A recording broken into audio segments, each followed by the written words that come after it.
Good morning po mga bayan, welcome po muli sa ating panibagong update rito sa South Luzon Expressway Toll Road 4 Package A sa may portion ng geothermal sa portion ng boundary ng Calamba, Barangay San Gabriel, no? Ayan po, masilayan po natin mga bayan na nasa 4 na lane na po ang tapos. So 2 lane na lang sa gitna. Now, samahan niyo po si Porca Studio sa ating panibagong update mga bayan ngayong araw ng linggo. Let's go!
wala nang ano, no.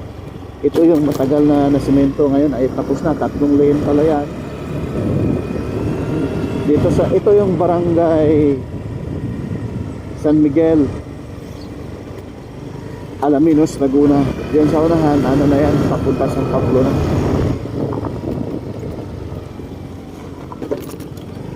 Yan, papunta San Pablo.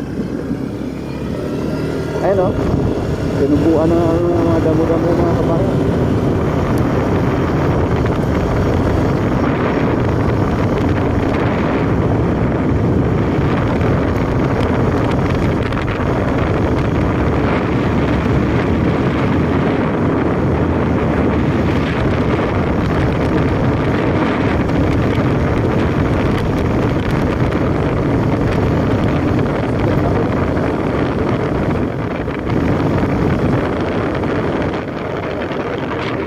Bundok mga bayan, malayo. Yan po yung Mount Panangaw.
So ngayon, posible walang gawa. Linggo. Ang daming heavy nito. Posible maglalatag na sila ng girder nito, na yung wake na ito.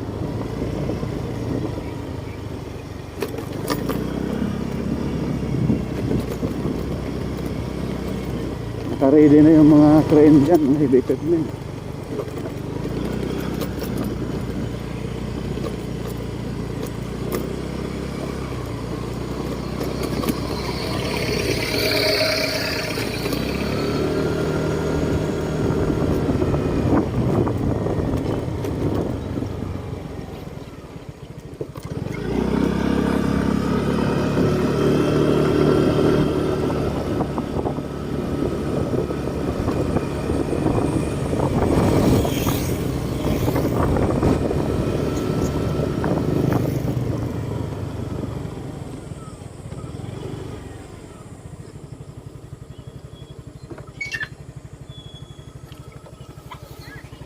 Ayan na yung heavy equipment.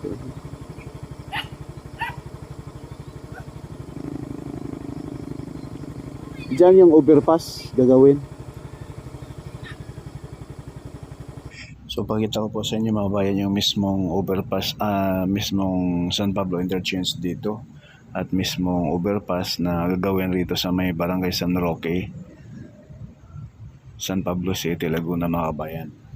So itong kaharap sa ating kamera ngayon, yan na po yung mismong San Pablo Interchange na kung saan sa ngayon ay paspasan na ngayon ng paggawa yung way papunta doon sa mismong San Pablo City, Laguna.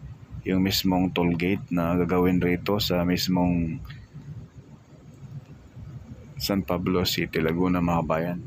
Yung toll gate, yung mismong interchange ay nakapurma na po yan at yung mismong pinakatulay sa taas may buhos na rin.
So ito po yung part ng package B mga kabayan mula rito sa may San Pablo Interchange hanggang Macban.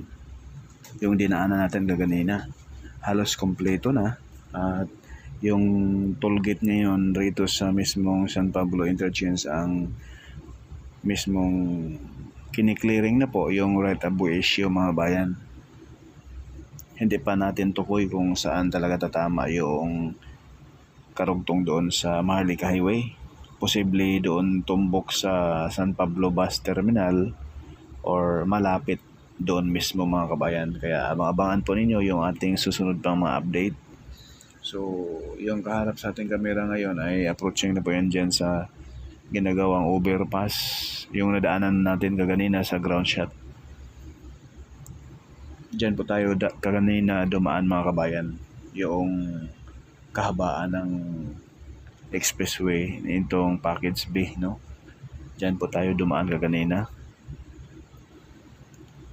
Ang tinatapos rito sa package B yung mga overpass na lamang mga kabayan. 3 po yan. Itong sa harapan natin, Barangay San Roque, at doon sa may Barangay Palma, Alaminos, Laguna, at mismong barangay, yun na lang po mga bayan, sa may mismong barangay San Agustin ay tapos na roon, matagal na tapos. So bali dalawang overpass na lamang. Ayan po sa harapan natin, yan po yung tinatapos dyan mga kabayan. Overpass po yan para sa barangay road dyan. Kumbaga yung expressway sa ilalim dadaan, yung barangay road, yung overpass ay sa taas. Yan po yung dinaanan natin kaganina. Posible kung sakaling matuloy po ito sa partial operation, sakali lang ngayong Pasko, ay itong package B at package C papuntang Tiaong at yung package A. Yung package A kasi yung entrada sa ating video, yun po yung paspasan na ngayon ang ginagawa sa portion ng Calamba at portion ng Santo Tomas mga kabayan. Yun po yung malaki ang trabaho pa doon sa package A. So ipakita ko po sa inyo yung view rito sa portion ng San Pablo City, Laguna na napakaganda mga kabayan. Pero balang araw ito ay magsulputan na rin po rito yung mga pabrika, mga building, mga high-rise building, no? Kasi napakalapad, napakagandang lugar.